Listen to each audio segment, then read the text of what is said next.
Hello everyone, my name's Sam, and today I'm going to be talking through the passage in John chapter 8, verses 1 through 11.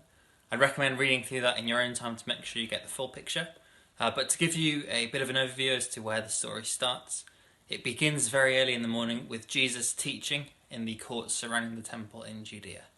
And as he's teaching, a group of Pharisees approach him. Now, if you don't know, the Pharisees were a group of people in these Bible times who were experts in the law. And as a result, because they knew so much about the Jewish law, they thought that they were better than everybody else on a lot of occasions. So these Pharisees approach Jesus and they bring with them a woman who they had caught in adultery. And when they bring her, they remind Jesus that according to Jewish law, the penalty for adultery was being stoned to death. So they ask Jesus, what should we do with her? And Jesus turns it back on them by replying, whichever among you is without sin, let him cast the first stone. And what Jesus is doing is turning it back on them, because they were trying to bring this woman to Jesus and condemn her to death, without considering their own sins and their own flaws in their lives. So one by one, the Pharisees quietly went away. And this leaves us in a situation where we've got just the two people, Jesus and the woman, left there. And Jesus is the only one who is in a position to execute judgment on her. But instead of doing that, he turns to her and he says, go and leave your life of sin. Or in other translations, go and sin no more. So rather than condemning her and putting judgment on her, Jesus offers her freedom and a chance to go away and live her life. It's very important though, the last part of this passage, of this thing that Jesus says, where he says to her, go and leave your life of sin.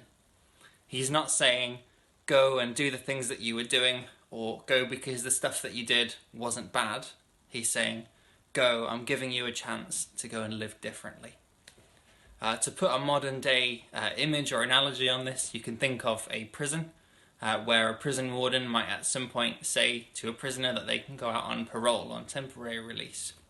A prison warden doesn't do that because the prisoner's crimes were not bad, because they didn't deserve punishment, or because he wants them to go back and continue doing the same crimes. The prison warden lets them out on parole because he wants to give them an opportunity to live differently and to make different decisions. There's a quote from St. Augustine, who was the bishop of what is modern-day Algeria almost 1,500 years ago, which summarises how Jesus does not sponsor sin. The quote says, if Jesus was a sponsor of sin, he would have said to her, I won't condemn you either. Go, live as you will, be secure in my freedom. However much you sin, I'll excuse you from all punishment, even from hell. But Jesus very clearly doesn't say that.